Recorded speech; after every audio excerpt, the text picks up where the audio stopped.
la idea es entender, más allá de lo que nos enseñaron en la facultad en macroeconomía, entender la crítica a ese modelo que fue justamente el modelo central con el que nosotros estuvimos estudiando toda la carrera. ¿Y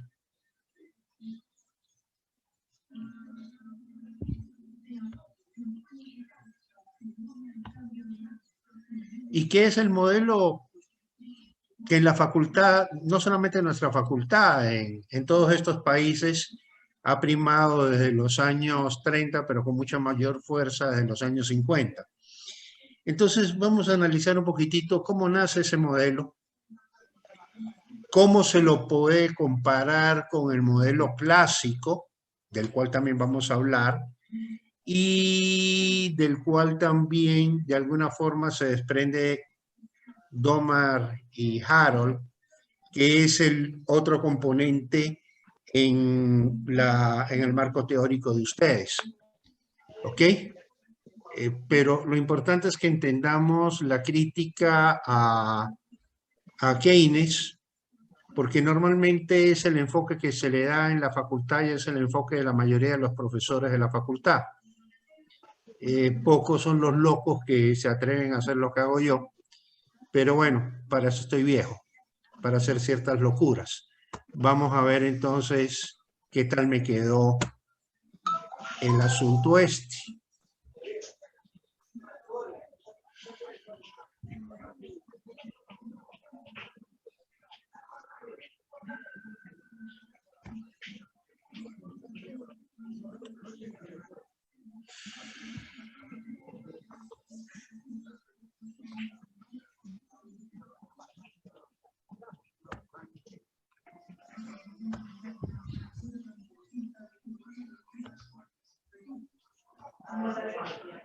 Ok. Bueno, la dinámica, relación entre la oferta y la demanda global en el pensamiento económico keynesiano. ¿Cómo funciona esta dinámica? ¿Cómo está atado funcionalmente la oferta y la demanda? Estamos hablando de oferta y demanda global. En otras palabras, estamos hablando de quién es primero, si la gallina o el huevo. Esa es la discusión entre la escuela clásica y la escuela keynesiana. O de alguna manera es la crítica que Keynes, cuando elabora y presenta su obra en la teoría general, critica al pensamiento clásico y neoclásico, que él lo personifica en la persona de Jean-Baptiste Say, a mi entender un poco equivocadamente, porque las palabras que él pone en boca de Say nunca Say las dijo, pero en fin, esa es la idea, ¿no? Entonces, en una economía cerrada y sin gobierno, vamos a coger el modelo más simple, una economía cerrada y sin modelo, para poder entender lo que es el multiplicador. Decimos que el PIB, que es el ingreso, se reparte entre consumo e inversión. Eso es algo bien simple, ¿no es cierto? Aquí todavía no metemos gobierno, no metemos sector externo, nada por el estilo. Vamos a lo más elemental que vimos en primer semestre, donde el PIB es la oferta agregada y la demanda está conformada por el consumo y la inversión. Es algo bien simple, eso lo vimos en primer semestre. En el pensamiento pre-keynesiano, es decir, en el pensamiento neoclásico, la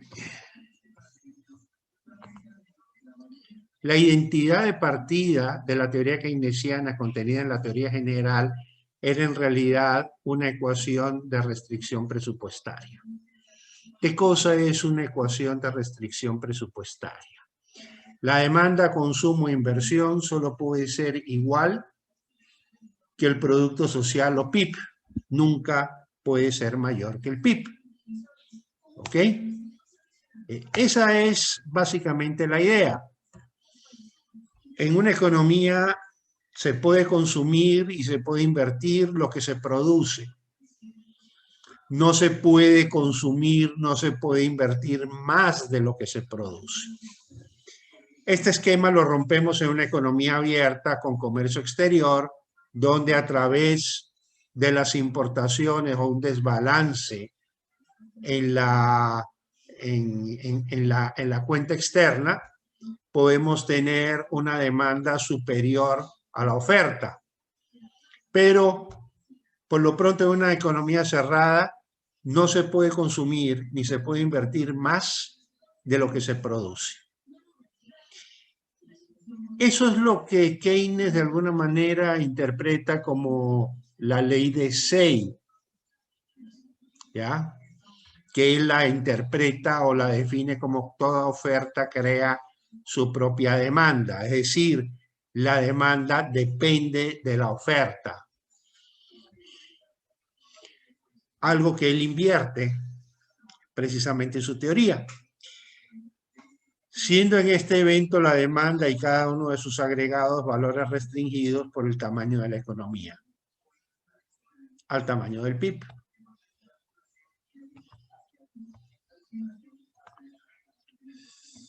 La construcción keynesiana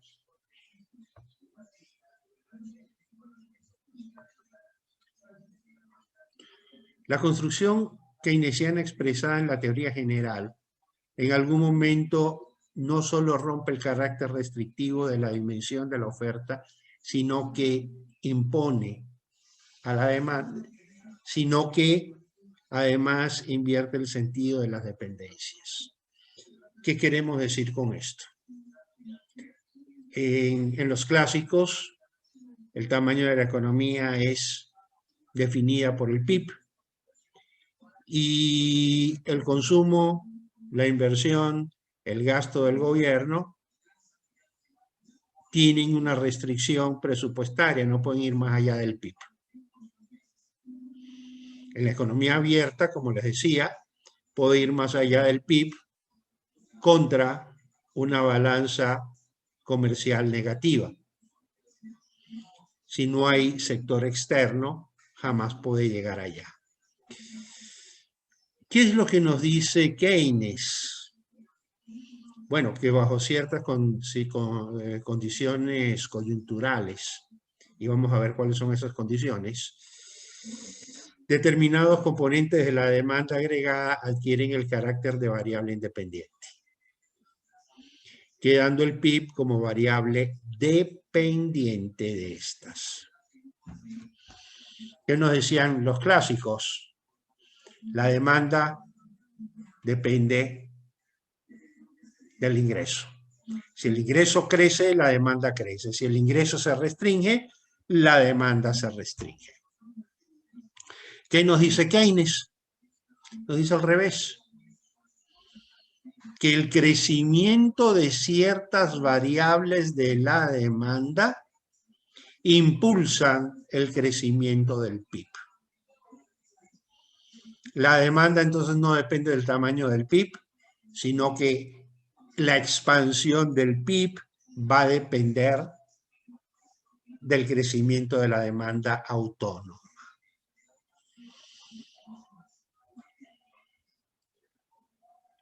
Bueno, en los siguientes términos, ese cambio de enfoque funcional se lo explica de la siguiente manera, una forma muy simple. Bueno, ya habíamos dicho que el PIB era igual a el consumo más el ahorro, que es igual al consumo por más la inversión, y por ende el ahorro es igual a la inversión.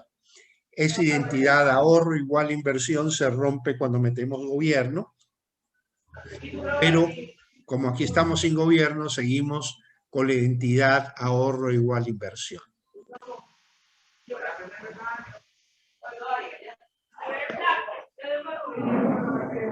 En el lenguaje de funciones podríamos decir que la demanda agregada tiene dos componentes. Una demanda que llamamos inducida, es decir, que depende del ingreso, y una demanda que la llamamos autónoma, que no depende del ingreso. Por eso la llamamos autónoma. ¿Qué cosa es la demanda inducida? Exclusivamente el consumo inducido. Otra parte del consumo es autónomo, es decir, se consume independientemente del ingreso, y los otros componentes, como la inversión y el gasto, se los considera autónomos en el sentido de que no están determinados por el ingreso. Funcionalmente, en el corto plazo y dentro de ciertas condiciones coyunturales, se opera de la siguiente manera. El crecimiento del PIB es función ¿de qué? Función de la demanda autónoma. ¿Cómo funciona? Pues está determinado por el tamaño del multiplicador. Es decir, el multiplicador, esa fracción 1 sobre 1 menos propensión marginal al consumo, es lo que según Keynes determina el efecto amplificador de la demanda. La demanda va a ser y va a impulsar al ingreso de acuerdo al efecto multiplicador que la economía tenga, y ese efecto multiplicador pues depende básicamente de la propensión marginal a consumir. Así, rompiendo el paradigma clásico y neoclásico por el cual la oferta agregada, es decir, el PIB, es el que determina los diferentes componentes de la demanda agregada, Keynes vira el tema y dice que es al revés. Y eso es lo que hace a Keynes grande, porque rompe un paradigma de la economía, ¿no es cierto? Eso es lo que a Keynes lo hace grande, eso es lo que a Keynes lo hace inolvidable. Él dijo: no, señores economistas, ustedes hasta aquí han estado equivocados. El PIB no determina la demanda. La demanda incide en el crecimiento del PIB.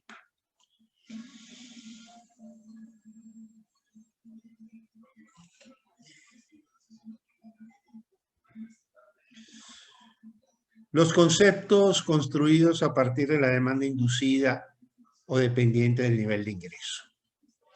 Los conceptos ustedes ya los conocen, pero vamos a recordarlo para poderlos entender bien. En la construcción keynesiana, la inversión se presenta como una función de la tasa de interés. Es decir, para Keynes, la inversión no depende del ingreso, la inversión solo depende de la tasa de interés.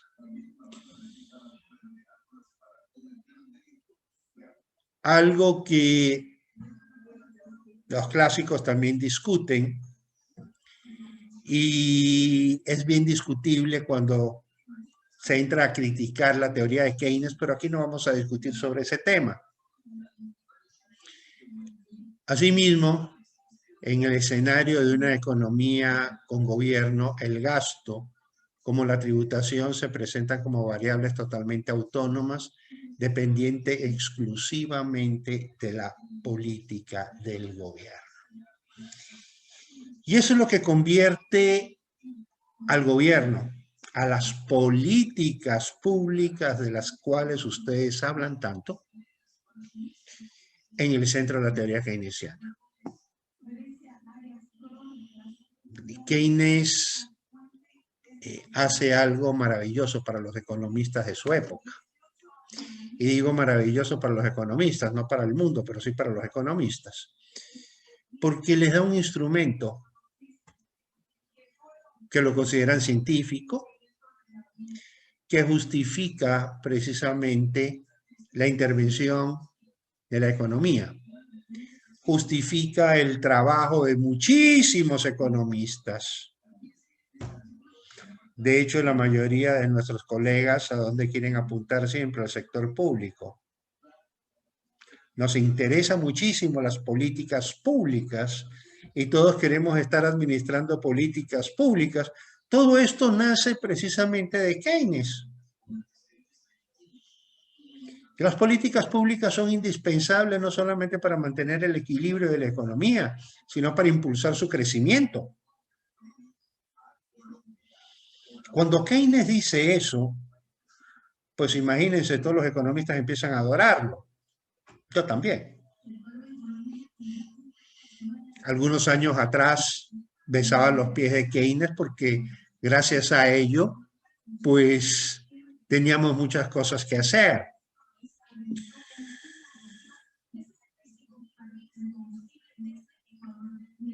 El gasto del gobierno es finalmente la única variable autónoma.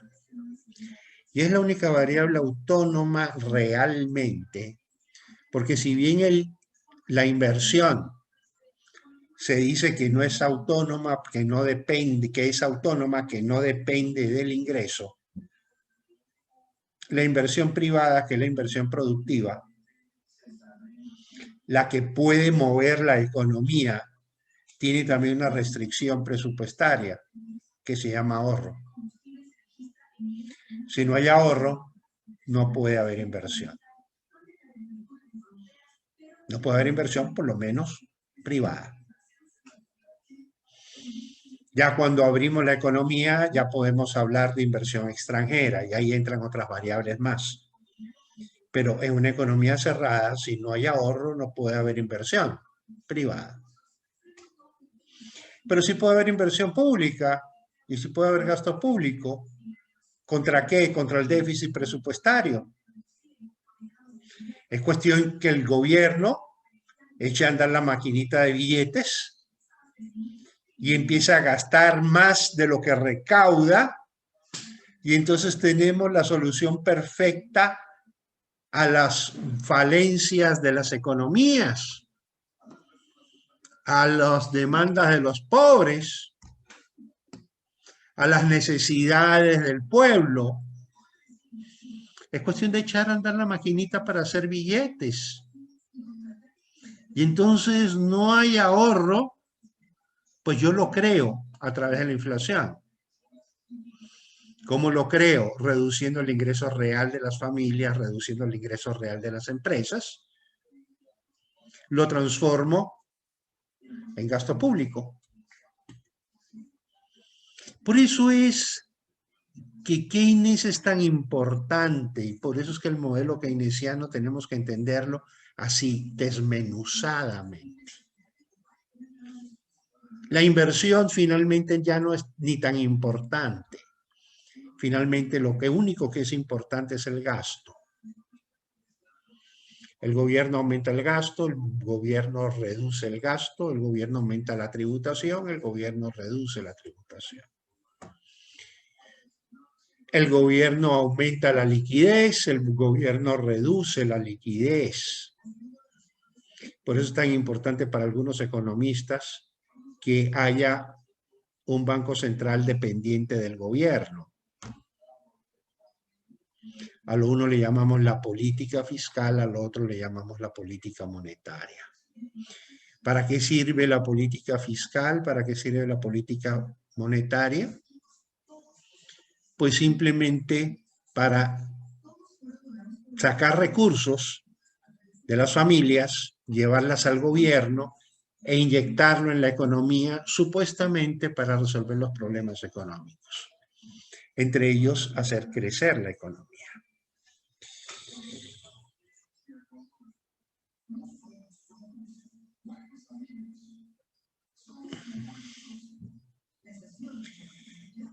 ¿Cuál es la novedad en la teoría keynesiana?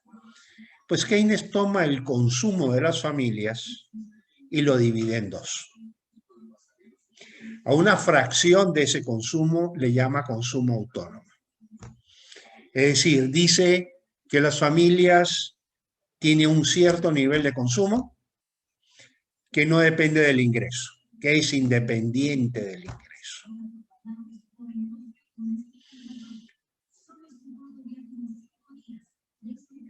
Y marca una segunda fracción de ese consumo que lo llama consumo inducido.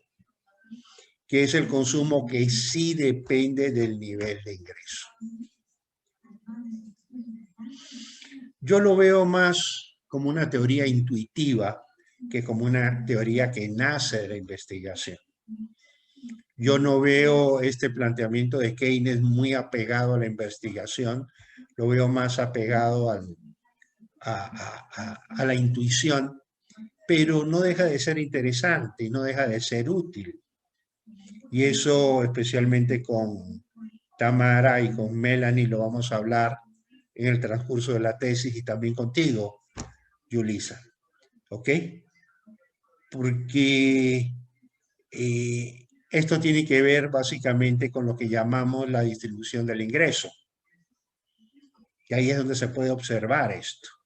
Hay niveles de la población que no tienen capacidad de ahorro.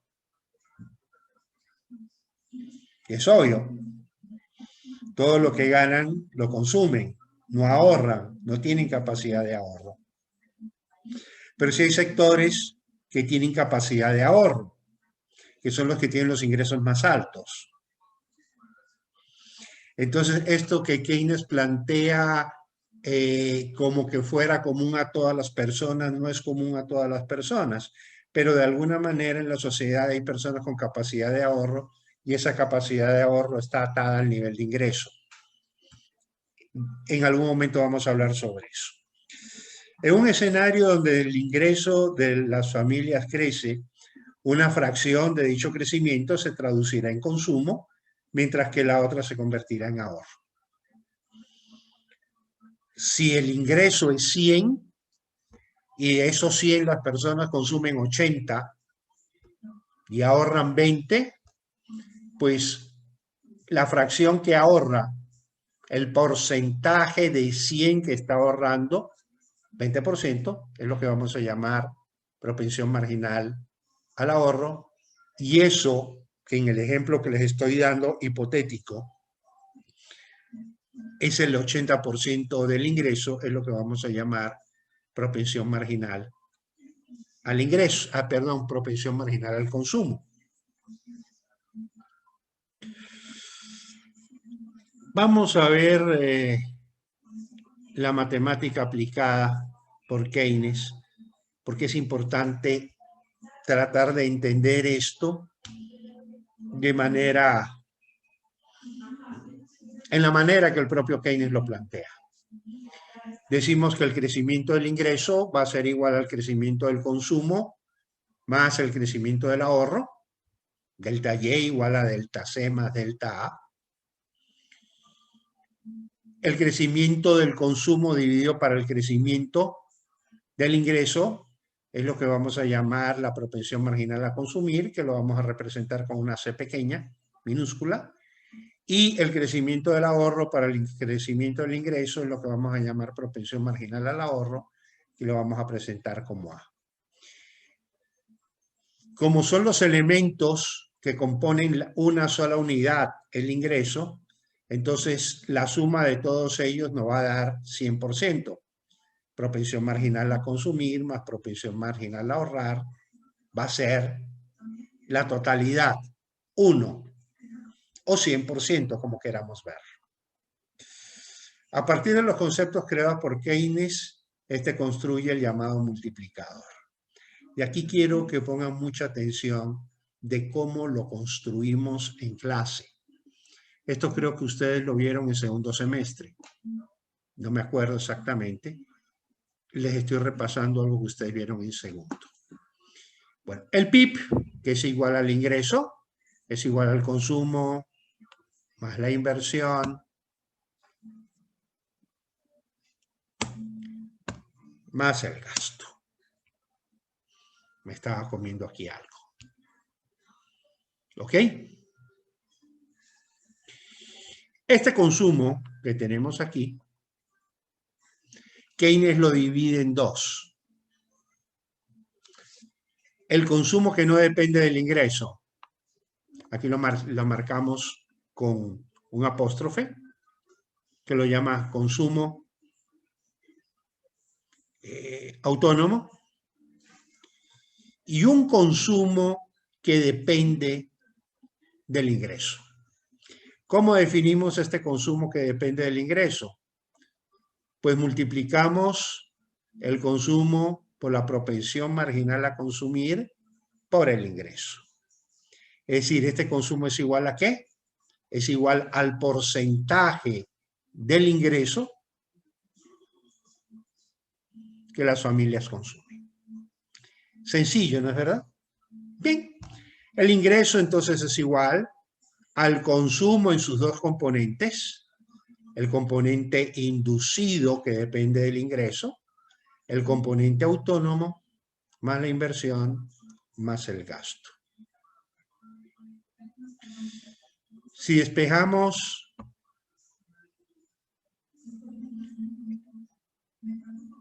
esto, ¿no es cierto? Lo pasamos acá al otro lado, va a quedar ingreso menos ingreso por propensión marginal a consumir, donde ingreso por propensión marginal a consumir es igual ¿a qué? Es igual al consumo inducido. Factorizando ingreso, nos queda como ingreso multiplicado por 1 menos propensión marginal a consumir. ¿Qué hace Keynes aquí? Pues despeja. Deja ingreso de un lado y esto que está multiplicando lo pasa a dividir. Y esta fracción que tenemos aquí es lo que él llama el multiplicador de la demanda agregada. Perdón, el multiplicador de la demanda autónoma. Y es el multiplicador porque la está multiplicando en esta expresión. ¿Qué cosa es la demanda agregada? Pues el consumo autónomo más la inversión más el gasto. ¿Cómo lo presenta? Pues la suma de estos tres componentes multiplicado por esto, que es 1 sobre 1 menos propensión marginal al consumo, es lo que va a ser Y.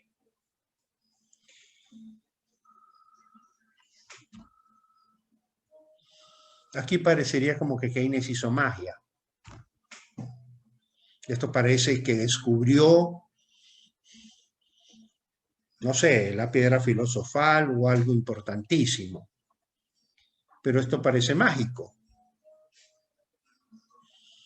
Porque de pronto resulta que el ingreso va a resultar de la multiplicación de un factor que depende de la propensión marginal al consumo, que multiplica al consumo autónomo, es decir, a ese consumo que no depende del ingreso. Y aquí dentro de este les voy a marcar muy claramente porque para él sigue siendo el más importante, aunque él diga que este es autónomo. Si no hay ahorro, no puede haber inversión. Pero aunque no haya ahorro, sí puede haber gasto a través de el déficit fiscal.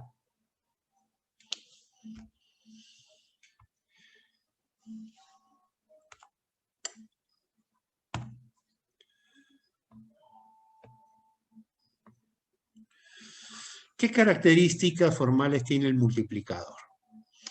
Eso que a ustedes les enseñaron y que empezaron a hacer ejercicios en pizarrón y que les tomaban exámenes y que los ponían a multiplicar y que los ponían a hacer cositas. ¿Qué características tiene? ¿Y qué significa y a dónde nos lleva el multiplicador? Bien, el tamaño del multiplicador se conforma como directamente proporcional a la propensión marginal a consumir y como inverso a la propensión marginal a ahorrar. Ustedes ven que esto está dividiendo, pero aquí este es negativo.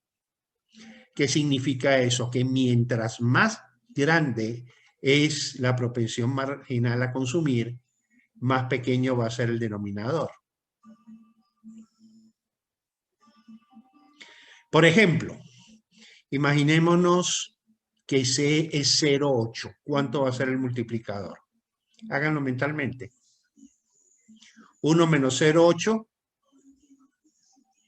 ¿Cuánto es 1 menos 0,8?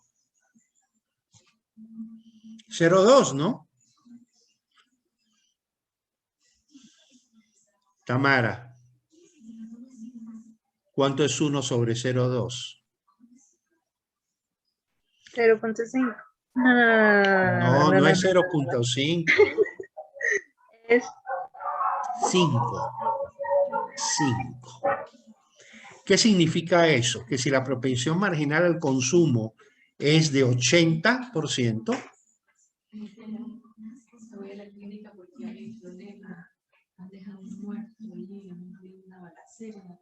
uy, Dios mío.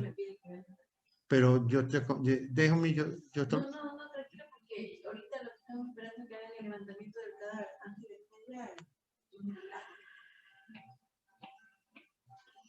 yo te llamo, ¿ya?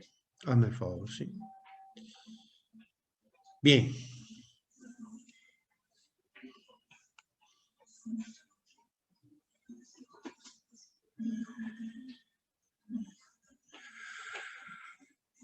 Ay, bueno, ya, se me pasó. Yo le decía que si el consumo, si de cada dólar que se produce, las personas consumen 80 centavos y ahorran 20, el multiplicador va a ser 5. ¿Qué significa eso? Que si el gobierno gasta $1, ese dólar en ingresos se va a convertir en $5. ¡Qué bestia! ¿Cómo se multiplica el pan y los peces? El gobierno lo único que tiene que hacer para que el ingreso crezca es gastar $1 y este va a crecer 5 veces, porque el multiplicador es 5. Ahora, ¿qué ocurre si la propensión marginal al consumo no es de 80, sino de 90? ¿De cuánto va a ser el multiplicador?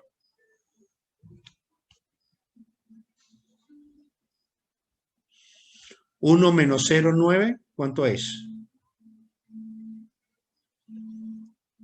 1 menos 0,9, ¿cuánto es, Tamara?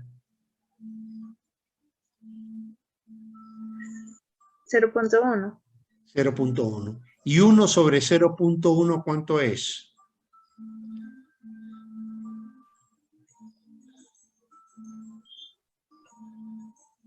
10. 10. ¿Qué significa eso? Que mientras el consumo sea mayor, el multiplicador es más grande. En cambio, si la propensión marginal al ahorro es de 0,5, ¿cuánto va a ser la propensión marginal al consumo? 0,5. Y si la propensión marginal al consumo es 0,5, ¿de cuánto va a ser el multiplicador? 1 menos 0,5. Yulisa, 0.5. 0,5. Y 1 sobre 0,5, ¿cuánto es? 2. ¿Se dan cuenta lo malo que es ahorrar? ¿Se dan cuenta el daño que le hace el ahorro a la economía? Mientras en la economía el ahorro es más grande, el multiplicador es más pequeño. Y los efectos de las políticas públicas se reducen. Mientras menos se ahorra y más se gasta, mejor. La economía crece más rápido. ¿Tiene sentido eso? Pues para los que creen en Keynes tiene sentido. Si ustedes se acuerdan, por ejemplo, las políticas públicas en los últimos años, a ver si se acuerdan. ¿Qué hizo el gobierno anterior, no el que se está yendo, sino el otro, con lo que eran los fondos de, ¿cómo que se llama? Los fondos de cesantía del IES. ¿Ustedes saben lo que eran los fondos de cesantía? Pues bueno, cada trabajador tenía que ahorrar un sueldo al año que entraba en el IES. Y ese sueldo, pues, ganaba intereses. Al principio, el trabajador solamente podía retirar ese dinero cuando se quedaba cesante. No, perdón, no es el de cesantía, es el fondo de reserva. ¿Ok? Que no era un sueldo, sino era un poco menos de eso. Los fondos de reserva. Después se permitió que el trabajador, después de 3 años, pudiera retirar el fondo cuando era para comprarse una vivienda, para comprarse un vehículo, para hacer una inversión. ¿Qué hizo el gobierno anterior con ese ahorro forzado de los trabajadores? Prácticamente lo eliminó.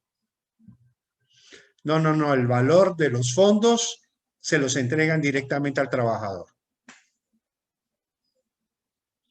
¿Cuál era la intención del gobierno con esa medida? Supuestamente aumentar el consumo en la gente. Porque para el gobierno era malo que los trabajadores ahorraran. El ahorro reduce el multiplicador, hay que potenciar el multiplicador, hay que aumentar el consumo. Entonces, ese dinero que los que se está obligando a los trabajadores a ahorrar, no, tiene que ir al consumo.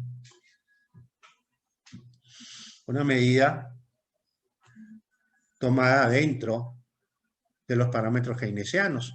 ¿Se acuerdan cuál era la promesa de campaña más exitosa que tuvo el señor Arauz? $1.000 a cada familia. ¿Y qué era lo que él decía que pasaba con esos $1.000? En el momento en que las familias salieran a comprar, la economía se iba a recuperar. Lo que faltaba simplemente es que las familias tuvieran dinero en la mano y salieran a comprar.